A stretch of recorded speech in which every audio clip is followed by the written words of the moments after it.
Arkham Knight has finally released to the Xbox One and PS4. After enough fanfare for the fourth game in the iconic Batman franchise, to say it's been a rocky road up to this point would be putting it mildly. The game was delayed, collector's editions were cancelled, and even requirement specifications were changed at the last minute. Oh, and there's that whole PC release being actually suspended in sales in the backlash of the problems of the PC port. Now, there's no doubt, it's been a rocky release, but here's the real question. Is the game behind the controversy any good? Is it a continuation of the fantastic games that Arkham Asylum and Arkham City were? Or does the game have holes in the armor like Arkham Origins did? After playing through the game, beating the main story section, and getting close to collecting everything that the game has overall, I've come to my conclusions on the game and are ready to present them here. How does the Batman end? Well, you're about to find out. How do I shut it down? Let me go, or she die. The story begins at the end of the events of Arkham City, as Joker is cremated after dying in the events of that game. The city of Gotham is enjoying a rare time of peace now, and lowered crime rates in the aftermath of the second game's events. All is peaceful in the city at this point. However, like every comic book city, that doesn't last long, as the Scarecrow shows up to cause havoc with his fear toxin once again. It's up to you as Batman, and his band of allies in the Oracle, Commissioner Gordon, and Robin to deal with a new threat to the city. Several of the franchise's star villains from the series make appearances as well, including some you haven't seen in this series before. Sure, you've got your Two-Face and Poison Ivy's reappearing, with some of them even having different character models. However, you've also got characters that the series hasn't seen before, like Deacon Blackfire and Man-Bat, which was appreciated as a Batman fan. One of the new elements introduced this time around is the Arkham Knight, who doesn't have a lot of backstory with him. All you really know is this: he's got a real knowledge of Batman from head to toe, and he's got a major gripe with him. It's implied that he studied Batman from head to toe as well, knowing knowledge specific to the way he does business, down to the design of his suit. The supervillains have banded together their resources to fund a private army for the Knight to use, as you'll constantly run into tanks and flying drones in your missions. Needless to say, the Batmobile's introduction into the game makes a lot of sense, given what has occurred and the Knight's arsenal, but more about that later. The Knight becomes the second main villain in the story, but the problem is he falls short in comparison to the Joker from past games. It's not that the Knight isn't a compelling character. Trying to figure out what problems he's had with Batman and who he could possibly be is rather interesting. But the Joker's star performance in the other games just overshadows him sadly when all is said and done. Overall, the writing is still as strong as ever, and the way the plot is handled is rather well done. If you're looking for the strength of Arkham Asylum's and City's writing, it seems to be here, as characters come to life as their iconic selves, and the back and forth dialogue between characters feels natural given the game's backdrop. The game will take you through twists and turns, that's for sure, and it throws a couple of elements that you may not have been expecting into the mix, but it does it with reasonable precision. It's a continuation of what you'd honestly expect from the games in the franchise up to this point, and should play well to Batman fans everywhere. Now, I don't really want to spoil much else in terms of this, but know this: the plot is intriguing, and I really like what they've done here. It may be the strongest writing in the franchise yet. In particular, one of the biggest elements in my mind has always been about the flaws of the characters in the Batman universe more than anything else, as I feel like their wide arrangement of motivations and wants have always kept the variety of them interesting. There's no exception here. But I also liked how they've dug into the protagonist flaws as well.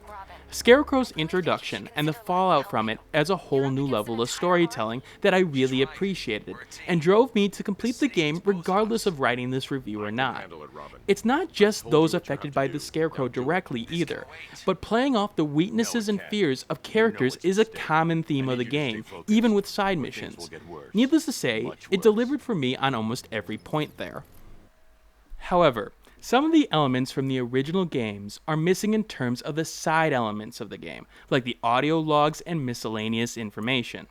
Now, there are some, don't get me wrong, but they don't have the usual quality and backstory like the original games had, and I always found those the most interesting to read. Even the Riddler's stories you get from solving riddles fell flat for me on several occasions in this game, and that's really a disappointment considering how strong the first games were at that. Part of it is the missing audio logs with the iconic voices there, as the quality of the voice acting has always given these sections a life of their own. It's here that the little details don't work out so well, and may have been cut in the long run for the release of the game. However, it's counterbalanced by the main plot's writing, as the writing overall feels like an improvement, which is surprising given the past games. I'll find them. They should be able to tell us what Scarecrow's up to. Now, this is where things get interesting. I played this on the PS4, and so I did not run into the problems that PC owners ran into. Now, I will still cover these, however, as I did get to at least experience it from an over-the-shoulder perspective with someone else, and needless to say, I can see where the major problems were. The RAM usage being off the charts, the inconsistent frame rate, and needless to say, to fully understand the problems of this port, I'll refer to someone like Total Biscuit, who's able to sum up this experience rather nicely in his videos. It was bad enough to suspend sales, which while the Steam refunds may have been an influence on this, doesn't take away from the removal from the Steam store temporarily. The port is that bad. But this review is focusing on the PS4 version, so I want to focus on that in terms of the game in question. But at this point in time, the PC port should be avoided at all costs.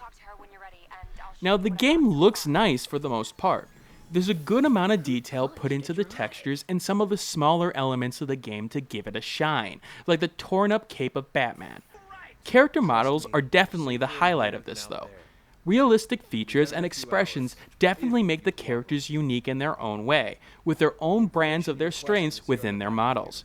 I do like some of the new character designs, like the Riddler, and can see what they were doing for things like Poison Ivy.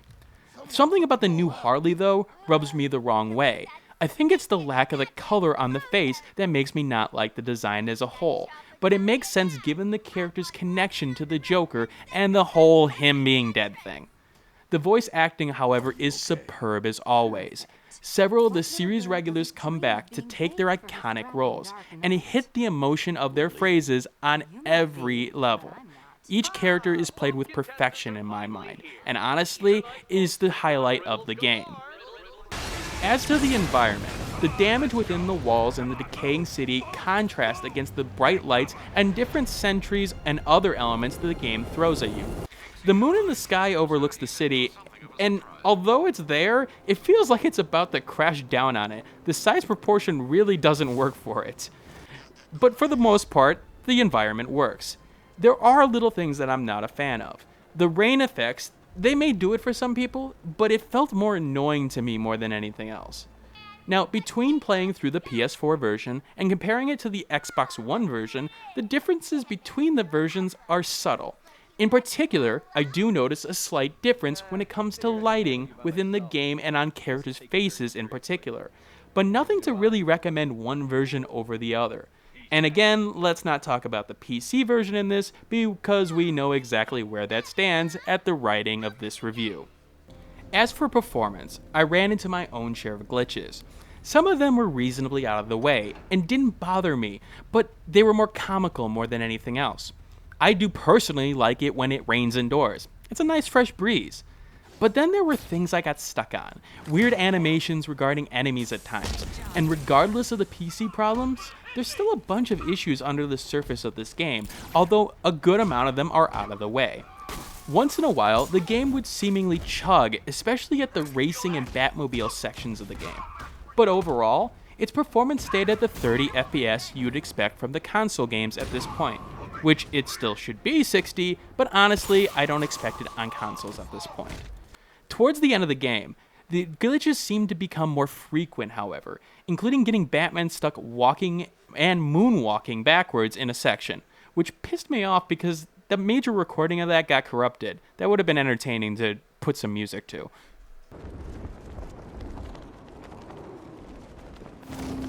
So, Now, I'll get into the specifics of gameplays in each of the different modes that I see, but I do want to take an overall look at the gameplay and the mission selection as a whole, as I do have some gripes, but I do appreciate what they did here. The game is in the style of the Arkham City and Arkham Origins game, with an open world for Batman to hunt down crime in, and the world of Gotham is at your fingertips with the 3 major islands to explore.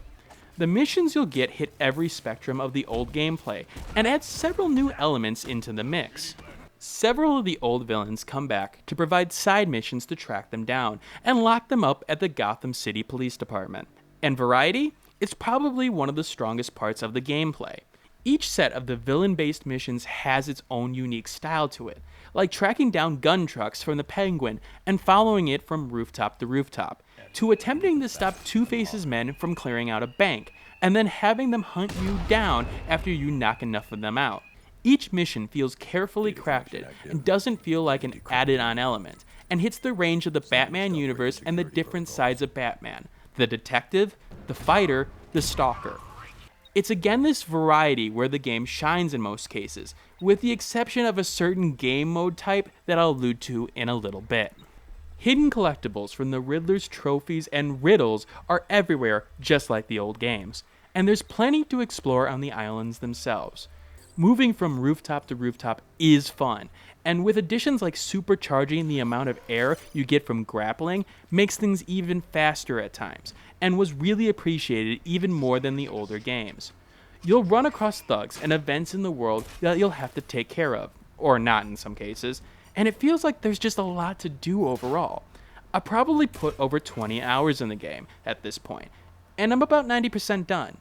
It's that last 10% that's mostly Riddler trophies and challenges that I need to find and hunt down. Now note, you can beat the game in terms of the main plot, but there is a secondary completion afterwards where you get the villains in question and lock them up. So keep that in mind. But, unlike some of the last games, I do find issues to take with some of the little details in the game here. It's things that made playing the game a little bit more annoying more than anything else, which sucks, because the main gameplay is rather good. With the ability to mark missions via the quest menu, it doesn't distinguish between a mission that's in a general area versus one that's location specific, which sucks, because the map shows that clearly. Some outlines on the area in the game would have been appreciated. Also, I hate games that let me mark and follow quests that I can't complete yet. Mark them in some different way, because it really sucks to go across the map only unable to actually do anything in the quest, and this game is no exception when it comes to that. Now, that's definitely a personal preference in the end, but it made the game more annoying than it could have been.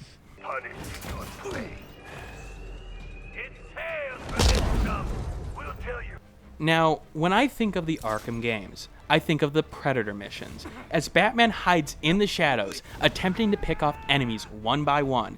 The core gameplay of this series here returns, but it's probably better than ever, with a couple of key additions to the arsenal that really does add to the challenge overall. In particular, one new enemy type to note is the Medic, who can revive knocked out enemies if he's left to care for them. The game does implement that smartly, so that he isn't easy to knock off when this happens, as other enemies will set up perimeters and attempt to give him some cover. This addition, along with other ones, does give an idea of higher priority targets in this game, as the game introduces enemies with drone capabilities as well as sentry gun placement later on. It's not enough to just take down a straggling enemy anymore. You have to consider which enemies to give more attention to first. It made those Predator elements even more exciting overall, making you feel like a tactician as you go through the room, knocking people out one by one by one. I also like how the level design feels much more varied in this game than the last iterations of the franchise, at least from what I can remember. Rooms definitely are very different, from the rooftop, to the studio, to the warehouse. And what I noticed in particular was the necessity of really relying on changing up your tactics more than ever before. Just going for inverted takedowns doesn't work. You gotta be willing to get on the ground, go through grates, and even get up close and personal. Sometimes, the most basic approaches worked in terms of just sneaking around the ground like you would in Metal Gear Solid. and the level design as a whole, in terms of the Predator encounters, feels vastly superior to some of the prior games, and I really, really appreciated that.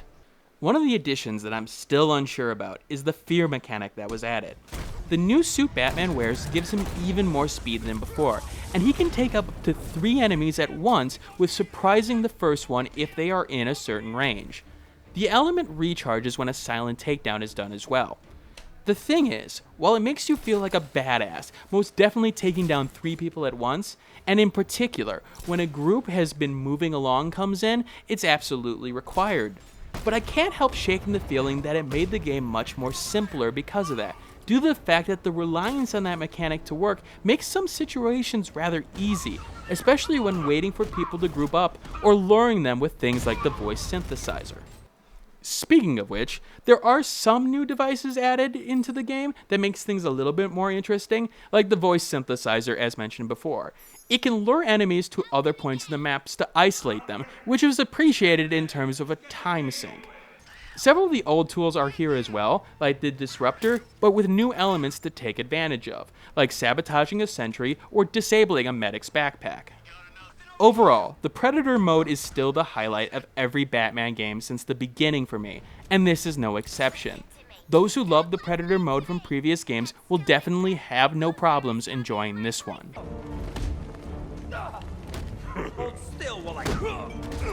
Now, at this point, for combat, you should know the counter and enemy flow focus of the combat of the Arkham games by now. And again, there's not much of a drop-off here. The idea here is simple. Move to each enemy type in a rhythmic fashion, hitting each enemy in succession while gaining a combo meter to use for special takedowns of those enemies as well. Enemy types will vary and will require some different tactics, like removing the electric charge on an enemy that can shock you repeatedly, meaning you can't melee them, or stunning a brute to be able to start doing damage to them. This combat is about flow more than anything else, like the last games, and that's where it excels. Mashing buttons may work for some people at first, but you'll soon find out that it's better to naturally move from enemy to enemy, using your various items to plant explosive gel or freeze an enemy in place to deal with the multitude of enemies in question. The iconic zoom in on the last enemy always makes you appreciate a particular difficult fight that has challenged you, and the game's focus on the presentation of the fighting luckily never gets in the way of the fighting itself, which is a rarity in this genre. Not much really here has changed in the big picture, and that's a good thing in my mind. There's new variations of enemies, of course, and there's segments that will focus on team-based fighting of certain enemy types, but the core fighting of the series is still the same, and the challenge ramps up towards the end of the game with even more enemy types and bigger and badder enemies. The throw counter that was added was nice and all, but if you're expecting major changes and upgrades to the combat system, unfortunately you're going to be disappointed. To me, it's a little bit of a tweaking more than anything else. And honestly, that's all it really needed. It's still fun, it's still challenging, and it's pretty good in all aspects. He's coming. Bomb patrol's online and ready to engage. Here's where the element of the game is most going to cause a division in terms of people's overall opinion of Arkham Knight, because the game adds in the iconic Batmobile to the mix, with new racing, battling, and puzzle-like sections of the game. Now, this actually may be a little bit different than most reviews or other people that you talk to, because the one section I enjoyed the most was actually the puzzle sections. Your car will get elements added to it, such as a winch to deal with a variety of situations, such as lowering the car into an area to get access to it. This feels very Batman-esque in terms of its execution, Batman using every tool at his disposal to deal with situations that he has struggles otherwise with, and fits the theme of the overall game and their interpretation of this Batman rather nicely. These sections are slow at times, however, and can really hurt the pacing of the game at times, as moving back and forth from the car can be rather annoying, especially when you need to combine Batman's other gadgets with the remote functionality of the car. It's needlessly time-consuming and can be frustrating, as they usually group these sections together in some of the bigger story elements of the game. Then there's the battle sections with the Batmobile, and here's where the game gets a little bit off track. With multiple tanks and drones at the militia's disposal, you'll be fighting them with your trusty Batmobile's battle mode, which has multiple ways of dealing with soldiers and vehicles. There's a couple of abilities, like the ability to hack other vehicles, fire missiles, and the ability to dodge with boosters left and right. Now, I mean these sections can be fun, I really do, but it starts to become very similar rather quickly. You'll figure out what enemies are trouble, which ones are ones you really don't have to worry about, and it becomes rather easy rather quickly. Even with some enemy variety here, it didn't keep up the appeal through the game for me, and became a story of, oh great, another battle section rather quickly. But the racing sections, I just could not enjoy whatsoever. The problem was rather simple for me. Even when I got used to the controls of the Batmobile and taking advantage of the horizontal movement the battle mode could do in racing, when going at higher speeds with the Batmobile, you feel like an out-of-control missile. I joked with friends on this. I wanted to see a mini-game where it calculated how much property damage you did with the Batmobile that Bruce Wayne had to pay for. It doesn't help that the motion blur, which does not have an option to turn it off on consoles, made it hard to really track along with the vehicle, and actually at times made me sick to do racing sections over and over again. A lack of control ends up really frustrating you over time, especially with some of the Riddler sections of the game. And in particular, the person who designed the last Riddler car mission has a special place in my people I'd like to meet to give them a piece of my mind group. And that's the thing as a whole. The entire Batmobile sections at times felt really out of place for the series. Little things bothered me, like the whole revving up the Batmobile to do donuts and spin your wheels in place. It felt very, what's the word I'm looking for, not Dark Knight-esque. It feels like the mechanic may have originated in another idea or game, and then was added in here. It was definitely the low light of the game on almost every level for me, and the amount that you have to be in the car surprised me. It's a good chunk of the game, and in particular, several missions in the middle and end of the game really hurt the game's overall impression for me just because of the Batmobile. Do I come in the Batcave? Despite its major problems on the PC, Batman Arkham Knight does continue the strong games in the franchise for the most part, as its storytelling and key additions to gameplay in the Predator mode does take it to a game that you really need to own in the series. It does have its faults, however, as the lack of small gameplay tools, as well as the overused amount of Batmobile sections, take away from the game as a whole. In the end, the game does well enough to score an 8.5 out of 10 from me overall. In particular, for your knowledge, the points knocked off in terms of the overall score was as follows. I took 3/4 of a point off for the overuse of Batmobile sections and the inconsistent gameplay regarding it. See, every time a section of this came up, I cringed. However, the Cobra section of it did save it from being a complete and overbearing problem. I took 1/4 of a point off for the inconsistency regarding the game's in-help tools and lack of polish regarding character backgrounds that were presented in the first game. A lack of bits of polish that seemed present in other games would have been appreciated here. I took 1/4 of a point off for pacing and story-based missions, where things needed to be broken up a bit more in terms of variety, as it felt grindy after a while, especially with the Batmobile sections as mentioned before. And I took 1/4 of a point off for glitches and bugs of various sorts, some which were hilarious, but others that overall caused massive problems in combat. While it didn't cause massive problems of any sort in terms of gameplay overall in the big picture, they were noticeable, especially in some of the combat ones.